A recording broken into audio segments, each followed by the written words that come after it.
If you work as a manufacturing facilities engineer, installing a new piece of equipment can be as complex as the machinery itself. From prep work to alignment and testing, it's your team's job to put it all together. That's why it's good to have Grainger on your side. With industrial-grade products and next-day delivery, Grainger helps ensure you have everything you need close at hand through every step of the installation. Call 1-800-GRAINGER, click Grainger.com, or just stop by. Grainger, for the ones who get it done. Blog Talk Radio.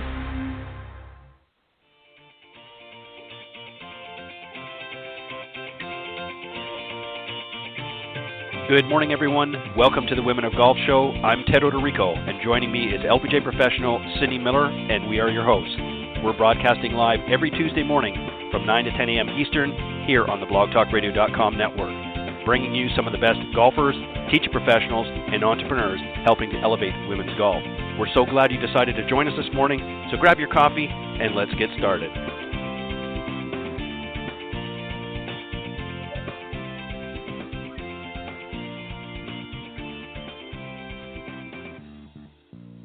All right. Once again, good morning, everybody, and thank you for joining Cindy and I this morning here on the Women of Golf Show. I'm Ted Odorico, and we're very, very excited. We've got a great show this morning. But first, let me bring Cindy on. Cindy, good morning. Good morning, Ted. What's up? You know, another beautiful sunny day, and I hate the fact that I'm stuck inside. I've been going for walks and bike rides. Outside. Yeah. Well, I will after the show. Ted, stop whining. I know. Yeah, I'm not complaining. Listen, it could be worse. But what about yourself? How are things up in Buffalo? You know what? It's beautiful out. I went for a walk already. The sun is out. It's probably only 45 degrees, so it's a little chilly. Wow. But I have to tell you, I've been, in my hibernation, I've been grateful that I could be trapped like a rat with no cheese. And Alan and I have just launched our new community. So if you want to go to a free golf community where you're going to get golf tips and talk and all that crap, go to millergolfcommunity.com. I'm very excited about it. Yeah, I think I saw that on social media. Congratulations on that. I know you guys will, as you do with everything else, you will do a fantastic job. All right, we've got a great show this morning, Cindy. First up, we're going to be joined by a very special guest, Christina Kim. Let me just let the folks know a little bit about her, and for those that don't know her, and then we'll bring her on. Christina, of course, started playing golf around the age of 11, credits her father and coach, Man Kim, and also her mother as the individuals that most influenced her career. Some of her other hobbies include yoga, reading and writing, and also studying history. She qualified initially for the LPGA Tour by finishing second on the 2002 Futures Tour way back when, season-ending money list. And some of her victories are the 2004 Longs Drugs Challenge. 2005, she won the Mitchell Company Tournament of Champions, and in 2014, the Lorena Ochoa Invitational. So, Cindy, let's welcome our special guest, Christina Kim. Good morning. Hi, guys. How you doing? Doing very well. So I'm going to start this Very off. 15 years ago, I finished playing in, the show finished airing, Big Break 3 Ladies Only. And I was down in Corning, and I think I was like first or second alternate or third alternate or 12th or whatever. I was an alternate trying to get into the tournament. And the only reason I did the Big Break was because I wanted to win a tournament on the Legends Tour. So long story short, there was a Pro-Am on Monday, and I'm sitting upstairs, and it was pouring rain. It was really crappy, and it was like, okay, this is probably going to get canceled. And this girl walks in who I know immediately who she is, and she runs over, and she goes, Cindy Miller! And I'm like, holy crap, Christina Kim knows who I am? And so I was that I tell that story all the time. I'm like, and I normally swear a lot, so I have to watch my mouth. But so thank you for doing this. I am thrilled. How you doing? I'm doing great, Cindy. Yes, I do remember that day. It was a bit wet, to say the least, outside, but I just remember I was like, holy cow, I can't believe the big break Cindy Miller is on the golf course right now and is at the golf course here in Corning, New York. It was such a cool thing for me to see. It's like, it's not very often at that point that I would get a chance to meet people that I would, pretty religiously watch week in, week out. And so the fact that I was able to get up there and meet you, and then, I remember we had spoken a few more times, oftentimes at what was back then the Wegmans LPGA Championship, or just the McDonald's LPGA Championship. I think we had a couple good talks. We were over at Bully Rock over the years. It was just always a thrill for me to be able to come up and see you, and been a big fan of yours for a very, very long time. So thank you so much for having me. Well, ditto. It's called the Mutual Admiration Society, which is why I reached out to you, because I watch you on social media, and I'm like, what made me reach out was you said, I just went for a 7-mile run. I'm like, are you freaking kidding me? What, are you crazy? And so I thought, Jesus, I don't even know if I could go for a 7-mile walk. But so tell us what you're up to, because clearly you're on a mission. Well, I've been, in the last 8 months or so, I started doing the ketogenic lifestyle. I personally don't like the word diet because it has so many negative connotations to it. But I started doing the keto lifestyle, have been, enjoying a huge amount of mental clarity, a happy byproduct, because the only reason why I started this was just to get the shackles of sugar off of my wrists, because I used to be a legitimate sugar monster. And I told myself, I was like, I'd always fluctuated with my weight. I had gained, I had lost, I had gained, I had lost. And I had, at that point, probably been the heaviest I'd ever been. And I was just like, you know what, I'm done with sugar. If nothing more, if I end up dying because it turns out my body is so accustomed to eating sugar that I cannot physically take life without it, then that's it. And so I, went into this just, honestly without the intent of losing weight, because I have a couple of friends like Julieta Granada, who's always been small. She's never been a big girl, was telling me how she had done the ketogenic diet. I have some very, very close personal friends of mine and family that have tried it as well. And I was like, you know what, everyone seems really happy on it.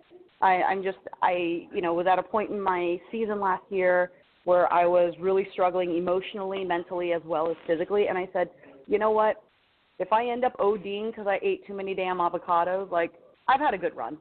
It's all good. And so tell me what it is, because I need to do that. I need to look in the mirror and do something about, I freaking love sugar. So tell me what you can eat and what you can't eat. Okay, well, the ketogenic diet was founded, it was either in the 1920s or the 1940s. I can't remember which one off the top of my head. And it was basically a diet that is greatly reduced carbs. So it's maybe in certain ways very similar to the Atkins diet, but it actually has a large increase in the kinds of and amounts of fat that you consume. So your diet is primarily comprised of fats, then a nominal amount of protein, and lastly is very, very scarce amount of carbs. And by carbs, I mean sugars, I mean bread, I mean potatoes, I mean pretty much anything, that's got sugar in it. So very limited in fruits. So it's like you're eating a lot of olive oil, avocados, good whole milk cheeses. You can have butter. Meats are good as long as you're able to ratio out the macros that you're consuming. Vegetables up the wazoo. Obviously, certain vegetables are better than others for this lifestyle. For me, I used to always tell myself, oh, God, I love mashed potatoes. Mashed potatoes are my jam. And now I'm like, no, you're crazy.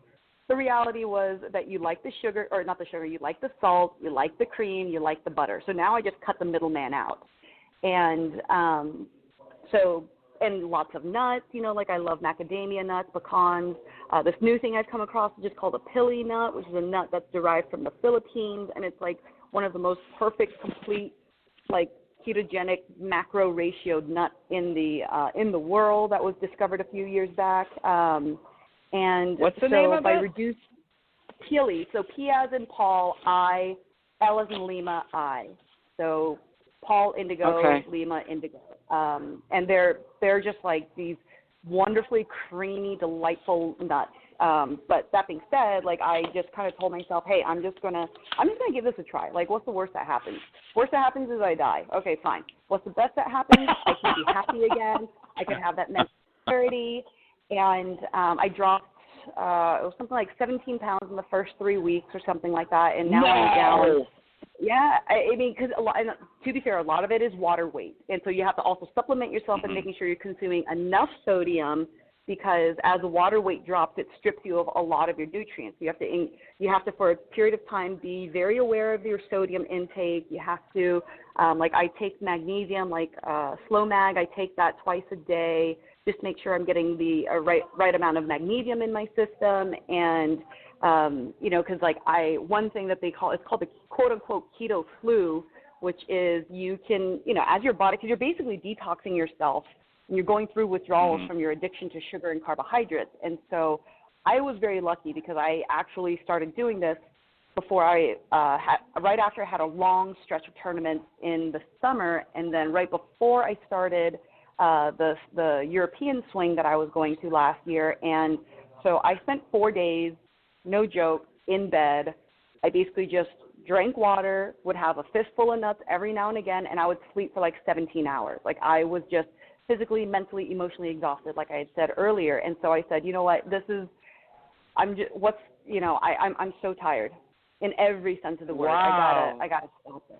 And again, I don't have any kids. I don't have a husband. I'm, I've got a boyfriend who's very supportive, but like, I was basically just a log for 4 days, and I came out of that. And I think through that period of time, I was able to bypass the period where I would have experienced that keto flu. So, I've been very, very fortunate where I haven't had to deal with it, because I have a couple of other friends that have tried it, and they said they couldn't get over the keto flu, so they stopped doing it. And I could not imagine how bad it is. So, I don't know. I was just very, very, very lucky in that sense. And so now, 8 months later, I'm still living by it, and I'm almost 60 pounds down. It's a happy byproduct. I was just, I always tell people I had the shallow house syndrome, where I would look in the mirror and I would see what the person was like inside. And I would say, you have a good heart, you care about people, you legitimately ask how people are doing because you want to know, because if you're asking how someone's doing, you can tell something's not quite right. And so now I look in the mirror and I say, you're still a good person, you've still got a good heart, you still care about people, and when you ask how they're doing, you genuinely ask because you care. Wow. So this might be a good time for people to start this because of being trapped like rats, kind of.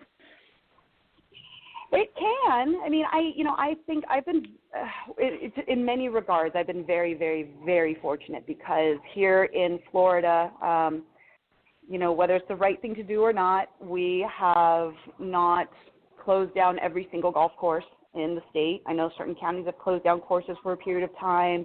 At the beginning of the month, I think they opened up the majority of golf courses in the state. My golf course had taken some very, very strict precautions in terms of how to go about playing and maintaining good hygiene, maintaining social distancing. And so we had stayed open for the entirety of this time. We recently reopened our practice facilities just so that we wouldn't have too many people congregating and things like that.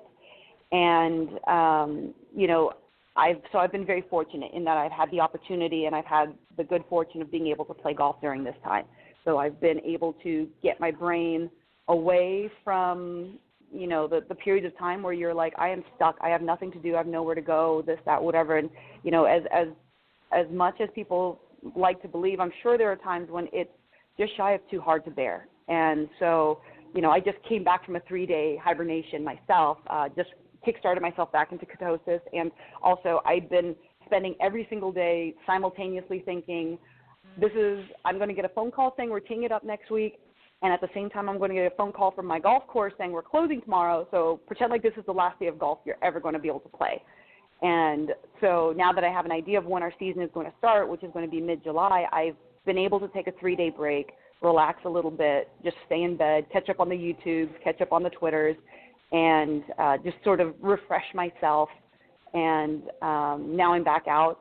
Just got a little bit of putting done this morning before I came on to talk with you guys. And But again, I've been very fortunate. But, you can do whatever you want. That I look at this as a huge opportunity. I'm using this opportunity to take half a stroke off my score. If you want to take this opportunity to, learn a new language, I'm brushing up on my Korean on Duolingo. If you want to, I'm also restarting calligraphy, something that I was very passionate about when I was younger, and it just kind of fell away, partly because of technology. We don't even need to write anymore, let alone write legibly.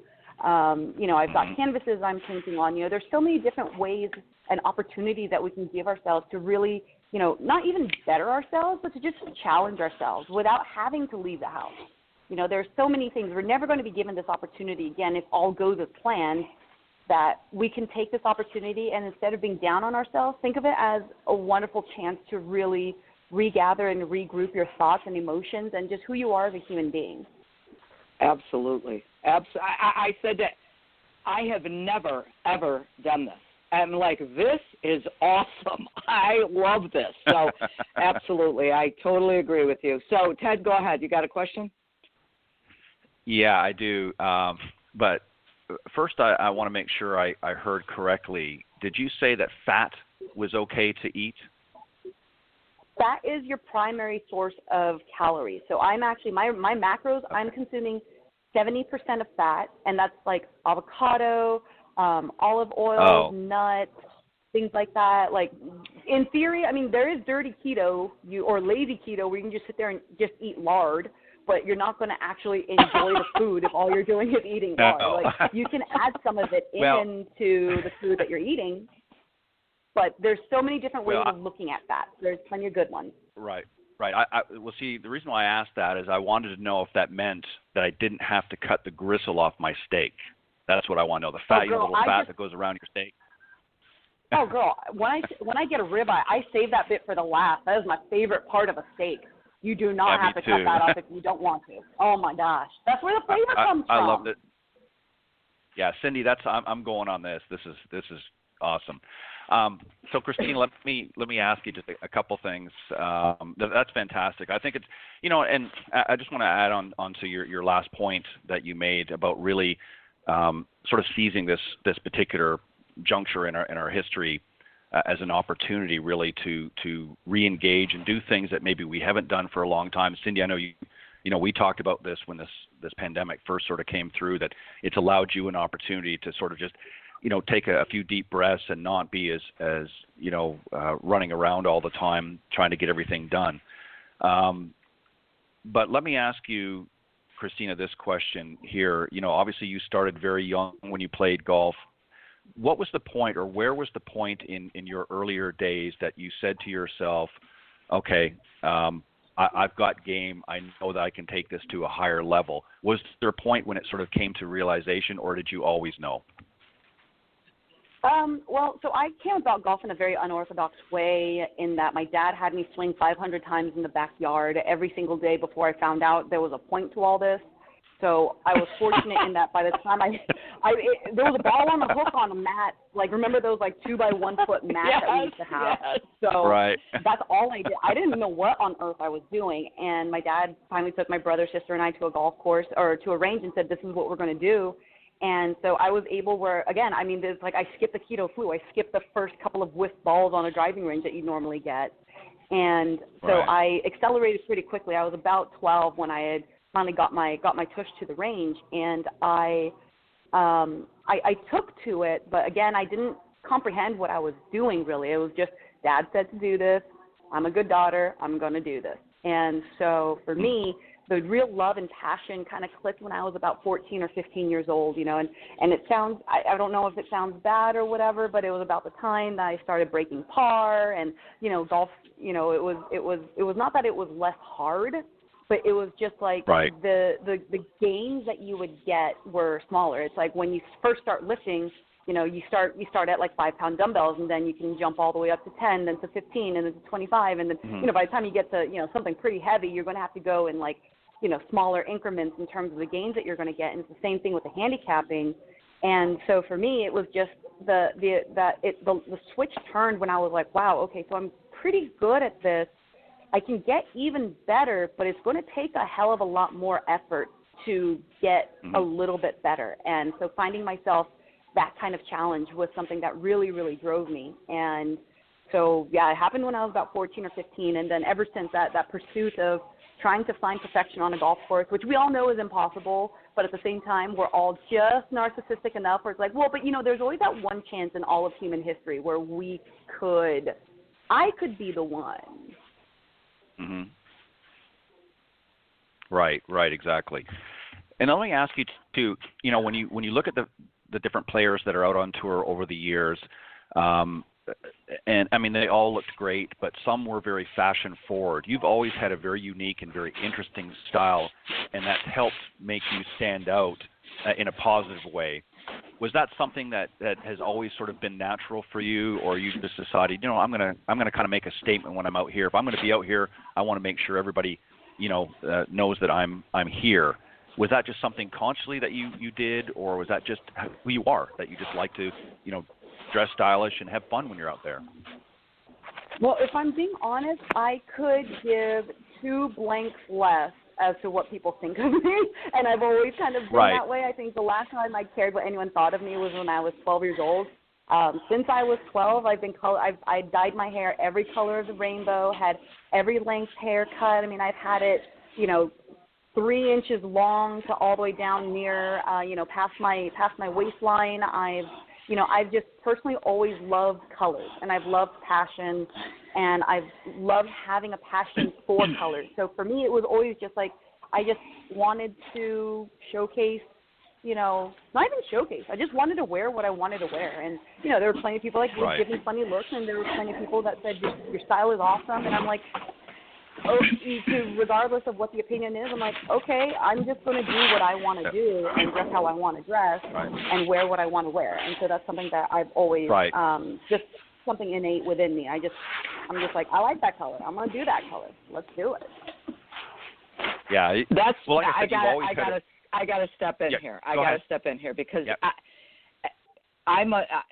Alan and I are certified behavior analysts because it's a long story, but we went to a seminar where the woman was talking about how her husband drove her nuts, so I paid attention and ended up buying her book and took the personality assessments, and Alan and I are dead opposites. And so I was doing a webinar last night for the LPGA Women Amateurs, and I had each one of them take a personality assessment because I think it is so important that all of us are able to be ourselves.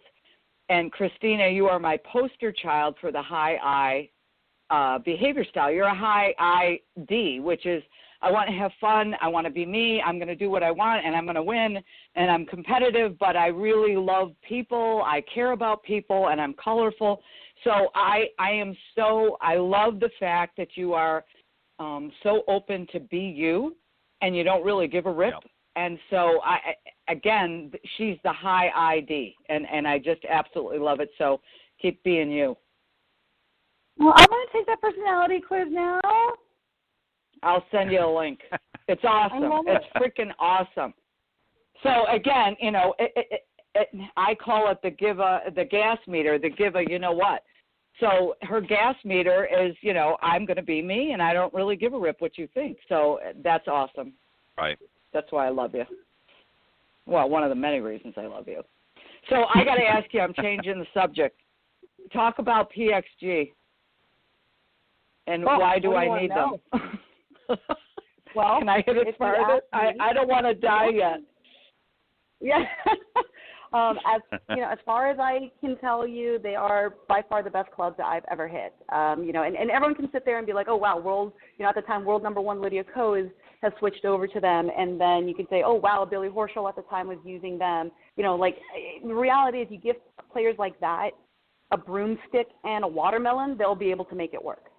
And so for me, the turning point was when I noticed that Zach Johnson, who, he's not the longest player on tour. Obviously, he's won the Masters. He's a phenomenal golfer and an all-around great human being, but he is a short game king.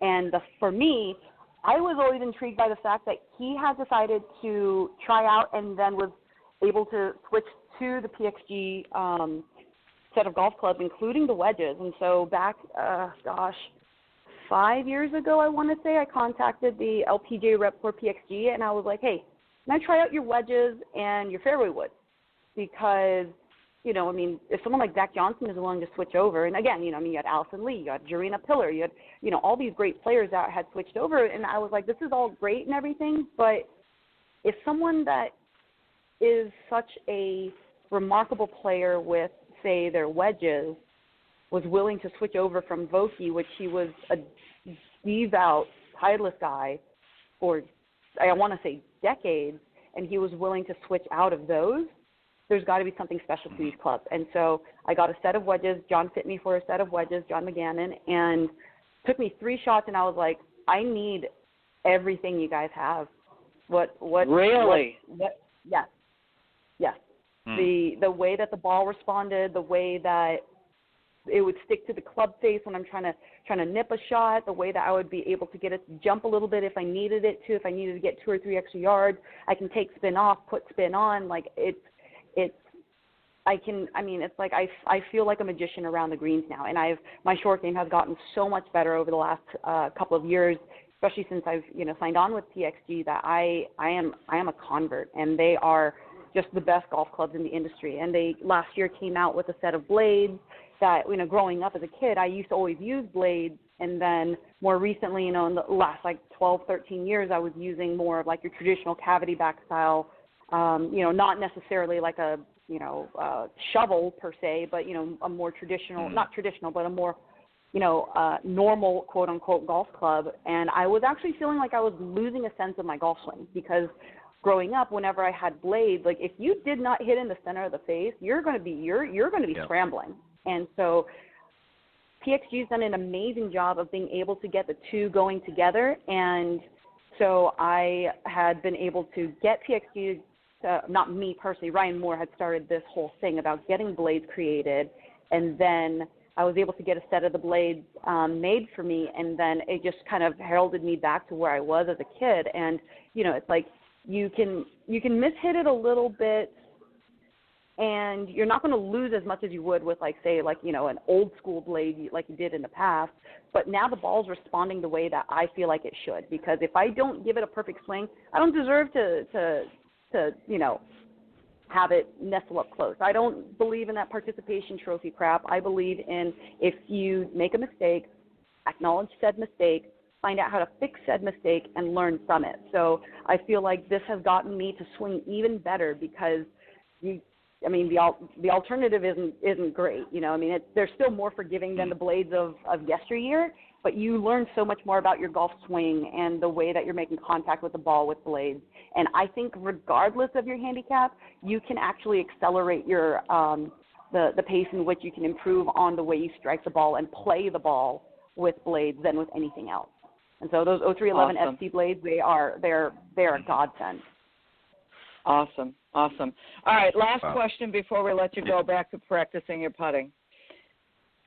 What do you love the most about the game of golf? Oof, I don't know if we have a long enough segment for this. No. You know, to be honest, I mean, I think the best thing about golf is the fact that it is such a remarkable parallel to life. You can do everything right in life, where you can drive it down the middle. You can hit a good iron shot, hit it close, utilize the slopes of the green, bring it up to about 5, 6 feet, 4 feet, whatever, and then hit a perfect putt. And whether you get a gust of wind, whether you get one blade of grass that decides to turn around and grow in the opposite direction that you didn't see, whatever it is, you can still have the ball bump out of the hole. And so you can still try your best and still not get the absolute perfect outcome, along with the fact of, yeah, you can skank it around and you can still walk away with par.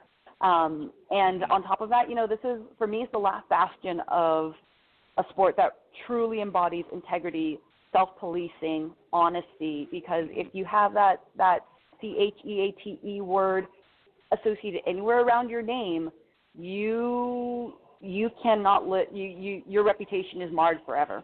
And I think that is something that is so important to society these days, especially with kids growing up now, because, you know, truth be told, there are times when, you know, kids are like, oh, I have a problem, mommy and daddy will fix it, as opposed to saying, okay, I got to pull up my bootstraps, I got to woman up, and I got to figure out what on earth I can do from here to rectify this situation or to recover from this mistake. And I don't know of anything on earth that embodies that better than golf.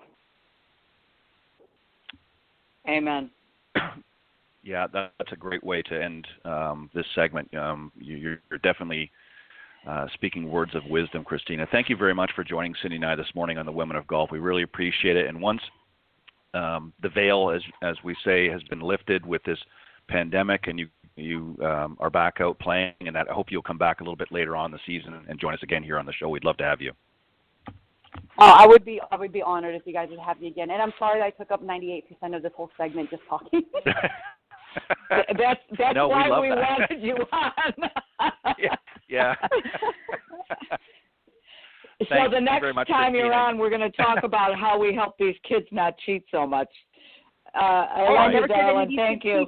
Never said that. Thank you, guys. You guys take care. All right. All right. You too. Bye. All right. That was perfect. That's what we want. You want a guest that's able to, get out there and speak the truth and really talk about what's important to her. It's not just all about technique and practicing on the range. It's just about life as well. And she hit it right on the head.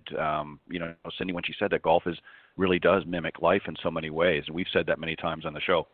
All right, we've got our next guest, and we're excited to have her on as well, Tiffany Faucette. She's a top 50 LPGA teacher and inventor of the Impact Improver. Let me just read a little bit about her, Cindy, and we'll bring her on for the second half of the show. Tiffany began playing golf at age 17 and immediately fell in love with the game. After a year of high school golf, she walked on the golf team at Florida State University, where she became team captain her last 2 years. In 1997, she was ranked the number 1 amateur in the Titleist Golf Week rankings, and after that impressive amateur career, she played professionally worldwide for 11 years. During that time, she also teed up in a couple of majors, including the 2006 U.S. Women's Open. And we'll talk to her more about some of the other things. But Cindy, let's welcome our very special guest this morning, Tiffany Faucette. Good morning. Good morning. Good morning. How are you? Doing great. How are you doing? Great, Cindy. Thanks for having me on. Hi, Ted. Hi, how are you, So Tiffany? glad Thank you're you for here. joining us. Yeah, Thank go you. ahead, Cindy. You can start. All right. So what have you been doing? Everything. Everybody else has been bored, and I have not been bored. It seems like my life has ramped up threefold. So we are lucky here in the fact that our golf course didn't close down to COVID, and we're near Maryland, and all of Maryland did. So our golf course is just completely packed. So between that and the product and thinking of other ideas and house projects and working out, I've been pretty busy. It's been a hard adjustment not being me because I'm a gregarious person. I like to give people hugs when they arrive. I'm a hands-on teacher, so learning how to stay away from people. The most awkward thing is greeting new people. But yeah, I've been okay with most of the boredom. Awesome. Ted, go ahead. Yeah, I think that's one thing that we're all going to have to make some adjustments, at least for whether it's permanent or whether it's just in the short term. But yeah, I think it's hard if you're somebody that's used to, being more affectionate, let's say, and connecting that way. It is going to be a little bit different for some people. What's great to hear, Tiffany, is that you've obviously been very fortunate. Obviously, as you said, your course is still been open, but you've also, it sounds like you've sort of taken this opportunity to get out there and do other things and expand things that you're currently doing. But there's a lot of folks out there because of this. They're obviously been kind of bored and whatnot. Tell us some things that they can do if they are stuck at home and if they're not able to get out, maybe their course hasn't reopened yet or hasn't been. What are some things that they can do inside to be practicing to get ready for when that day does happen? Yeah, I've always been a huge proponent of indoor practice. You'll do things in your living room that you won't do on the driving range. And that's one of the reasons why I invented my product, the Impact Improver. It easily allows someone to practice indoors. And the beauty of practicing indoors is you've got to do it two ways. When you practice without a ball, there's no ball flight, right? So you can get more in tune with your body and the movements of the club. But after a while, that'll get a little boring for people, and they want a projectile. So you can't hit golf balls into your wall. That causes problems, right? So the ball in my product is super soft. So that happened to me actually one night, and that was the catalyst for me inventing this product. I was getting ready for a clinic, and I wanted to demonstrate, and sometimes I do goofy things, and I was messing around, and I wanted to see what happened. I was dying to hit this golf ball, but it was like 11 o'clock at night, and I was like, if I hit this golf ball, it's going to go through my wall. And the next thought was, is it worth it? Like, I might just do it anyways. And then I was like, that's so retarded. And I looked down, and I was like, if only this ball would stick on the face. And I was like, oh, my God, it should stick on the face. And then people could practice when they get rained out or they can't get to the golf course. And so that's what I really think people should be doing right now is still swinging with their golf clubs but using mirrors. So I don't think, like I've seen a lot of online stuff right now, and people are like, hey, take everything in your garage and move it around and mimic it and set up this ginormous practice station.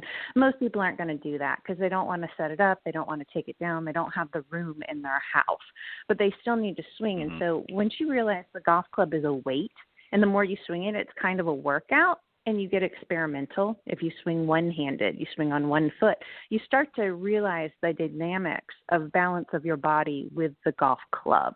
So then I think things can be more fun with golf inside.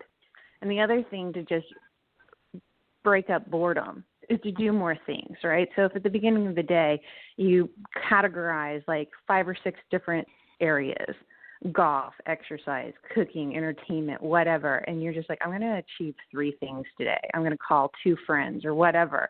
And what I've been doing is I've been putting myself on blocks of time at an hour and a half. All right, I'm going to take care of my business stuff for an hour and a half. I'm going to teach for 2 hours. Then I'm going to go do whatever, because I have, even though we're open, I've limited the number of people that I'm teaching just because no one knows what's happening. And I feel like if I'm teaching my normal 9 people a day right now, that's a little scary. Yeah, and it's, as I said a few moments ago, it's been a big adjustment for a lot of people. There's a lot of uncertainty, and we're seeing all kinds of things, happening and changing even within our industry. You're seeing more and more people doing online programs. Some had already had some programs, and Cindy, you talked about earlier about you and Alan sort of launching a new product as well, if you will. Community, sorry. And, this is kind of, I think, a direction we're going to see more and more of. What are some things that you've discovered over your career, Tiffany, to involve and get kids more involved? We want to obviously focus on the next generations coming up to get them interested in golf, and unlike many other sports, they don't get exposed to it unless their parents or family members golf. So what do you do to really kind of get them interested in golf and obviously doing things indoor at the moment? Right. Well, this is where I just, at the end of the day, when you play golf, it's you, your golf club, and a ball, right? And so I boiled down my product that easily. It's a shield that fits right on top of the club face, and you hit it a small red Velcro ball, and it hits the face.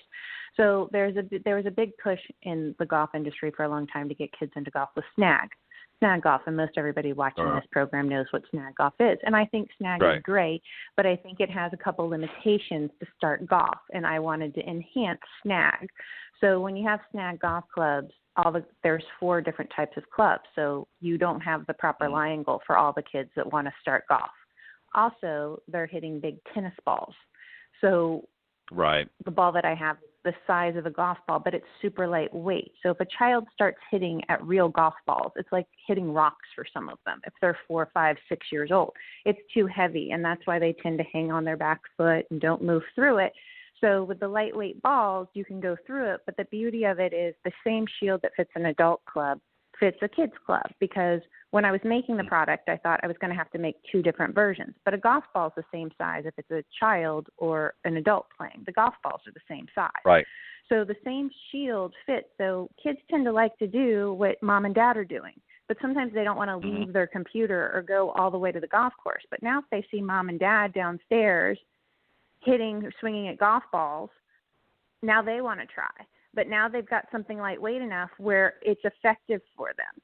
And then you can teach them a little hand-eye coordination. You can juggle. You can do whatever. So if you kind of like, okay, let's juggle this one. Let's play this one. So you don't make it like golf. You make it more like movement. And you learn to do it like a game. And so these balls will work with any Velcro target, just like with snags. So I think just being creative and learning to work with the child, like where their attention's going, and seeing how they're using it and kind of just letting them explore. And so once they've gotten used to being around golf a little bit, it helps. And I just also think it's helpful to teach a child at home, okay, well, if someone's swinging, you stand here, you stand there. If you take a child to the golf course for the very first time and you haven't told them anything, it's pretty stressful for a parent because they're just trying to make sure the kid doesn't get hurt. But if they can cover those bases at home and have kind of gone through some of the X's and O's, by the time they get to the golf course, it's a much better experience for the child. Yeah, I think you have to, first and foremost, you have to make it fun. And you're exactly right. I think kids, when they see their parents engaged in an activity like that, they want to participate and they want to have fun. And, it's something that, anybody can sort of gravitate to. And as I was mentioning earlier, golf, unfortunately, is one of the sports that we don't see in sort of our mainstream school system. So, they're exposed to football and baseball and some of the other sports. And it isn't until a little bit later that they start to see golf. So I think this is great, especially now that people are, kind of in some cases stuck indoors, to have something that they can do and they don't have to necessarily go to the golf course. I think it's a great idea. Cindy, go ahead. I'm putting it back to you. So tell our listeners how they can get this wonderful product. You're so sweet, Cindy. If you just go to impactimprover.com, so it's impact and then the word improve with an R at the end. Got it online. We have some on sale right now just for COVID. I just want people to have fun and be able to move with their golf clubs. And the other amazing thing is I've heard people say, my tempo's gotten a lot better because, again, when you're in your living room, you can't see how far it flies, right? So you're not going to swing so fast that you're swinging off balance. So there's a lot of weird intuitive things and feedback that people discover on their own when you actually take them out of the element of standing on the range and being next to their buddy and, hey, I want to hit it 5 yards past them, or I just don't care. Well, now they're just in their own element, like, oh, I see that, and oh, I watched that online, and oh, now I see how this works with that. And so, like, I was talking about Clamp It the other day, and he was like, I think this is great because he's very much on the ball bound factor, where a lot of people are like, hey, I'm great on the range, but then I'm over the ball on the golf course and I just freeze and I just do things. And so this is another way of just practicing your pre-shot and, doing a target, bringing your head back and immediately pulling the trigger. But most of the time people, when they practice at home, they have no target. So if you're at home and you have nothing to hit, most people stand up through impact. So they're teaching themselves to hit it thin. So they've done all this wonderful practice in their house, but they've taught themselves to stand up through impact. So, that's why it's the beauty of having a target. Now, some people are blessed enough to have a whole setup at their house to hit real golf balls, and I'm a real golfer, so I'm going to say nothing ever beats hitting a real golf ball. But if you don't, this is a good alternative, and it's also better players do different things. I can't tell you how many times, I'm sure Christina Kim, who was on earlier, who was fantastic, would have backed this up, how much swinging good players do in their hotel rooms. Because they're just bored, right? And we're trying to do stuff and you're half shipping because you don't want to break anything in the room and everything else like that. Where if you had something that you could go at full throttle, or those days that you get rained out and you're sitting there and you've been sitting for 3 hours and now they say, hey, go back on the golf course. If you had something you could throw down in the clubhouse and swing 5 or 6 times, it's a big deal. Yeah, I agree. I don't know if I completely answered your question, Cindy. I kind of got off there on a riff, but how Christina was talking about golf and life. I just think golf, you can do anything you want, right? It affects everything, and people can enjoy it how they want. So people just need better tools and easier tools to practice with. Totally agree. I couldn't agree more. Tell us about your book. My book's called Fighting Golf, Flow with Force and Fly, and I'm a firm believer that any place in your golf swing, you need to be in a position to fight. Fight's a primal thing. Like, if you don't want to have to, but if you needed to, you'd figure it out, right? So I believe any place in your golf swing, you're either balanced and leveraged or you're not. And so I take people through a series of drills and a journey of, if they've never played golf before, how you grip it, how you set up to it, and the basic movements throughout the golf swing and how they relate to other movements that you do in everyday life. So I wrote it a couple of years ago, and the feedback on it's been really good because I don't get super technical, although there's a lot of really good nuggets in there for someone that's never played or from someone that, you know, has played a lot of golf. They're like, oh, I never really thought about it in that particular manner. So in hindsight, I wish maybe I would have called it something else other than Fighting Golf, because sometimes people think I'm anti-golf, but I am such a proponent of golf. And how you were asking earlier, how do we get people into golf? I was trying to do something from a different perspective to make them pick up the book. Got it. Yeah, I think that we have to sometimes do things a little bit differently than maybe what we have done over the years.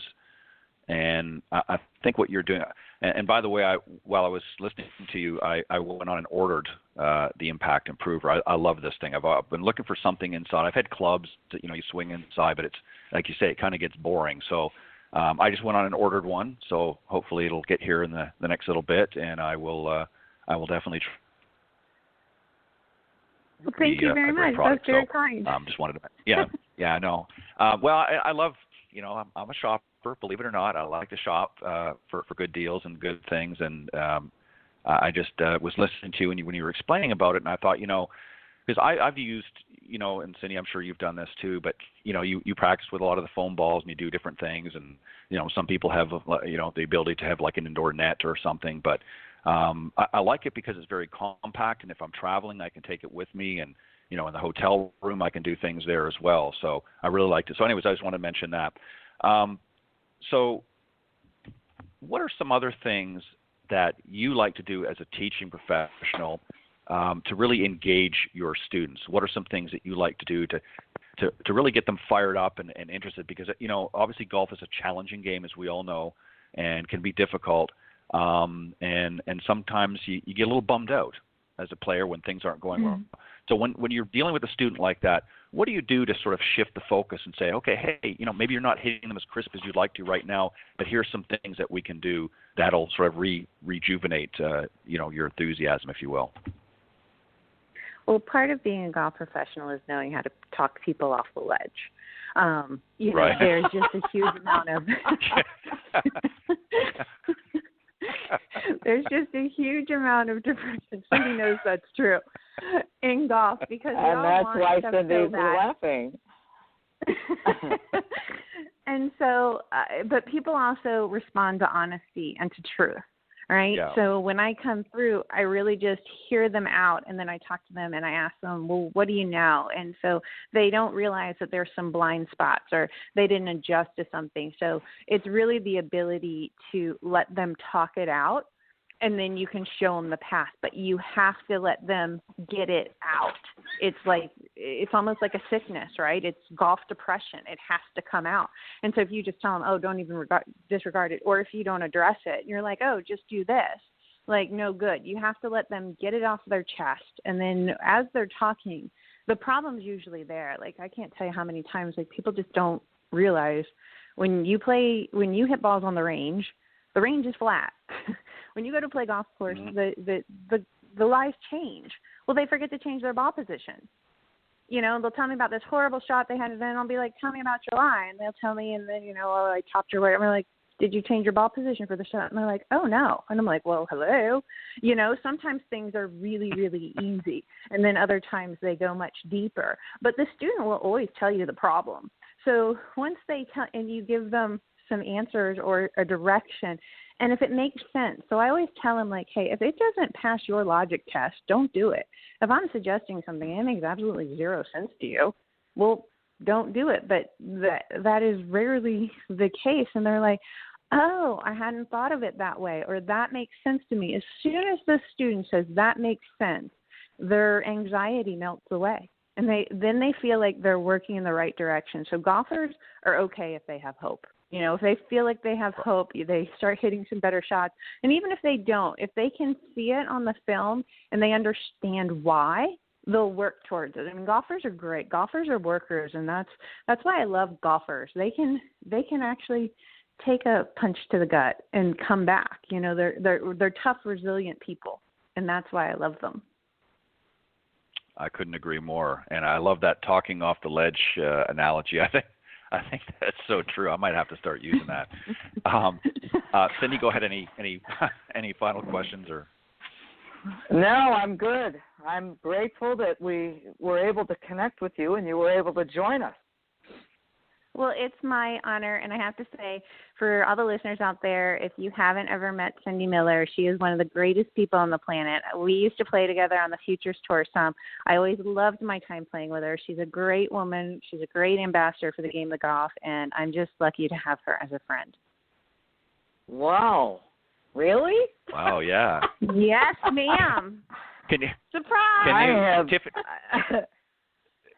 Tiffany, if you wouldn't mind saying those exact words again, I'm going to hit the record button here, and we're going to save that so that we can play it back once in a while on the show, if you don't mind. I think, Cindy, we can use that as an audio clip. There you go. What the heck? Go for it, my friend. Thanks, honey bun. Well, you're very welcome. Big virtual hugs, because that's what we have to do now. Yeah, we do. Yeah. We do. Just one quick point to all the listeners out there. If you want to get Tiffany's product, go to impactimprover.com, as I did just a few moments ago, and get it. It's a great deal, and I'm looking forward to getting mine in the next little bit and practicing. So go to impactimprover.com. Thank you very much, Tiffany, for joining Cindy and I this morning on the Women of Golf, and you're welcome back anytime. Appreciate it. Thanks to both you guys, and to all your listeners. Stay safe and great golf. Thanks, honey bun. Have a great day.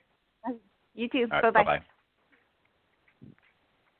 Wow, what a great show this morning. We had two wonderful guests on, both expressing themselves very well as expected, but just a great group of guests this morning. We got a split, because we got stuff to do, even though we're hunkering down inside. Cindy, I know you got stuff to do, as do I. So we want to thank everybody for tuning in this morning. Again, a special thank you to Christina Kim and Tiffany Faucette for joining us this morning on the Women of Golf. And we will be back next week, both Cindy and I, with another great show. So we'll hope you tune in. God bless everybody. Stay safe. And just remember to always be kind to one another. Thank you, Cindy. Thanks, Ted. Have a great day. Bye-bye. Bye-bye.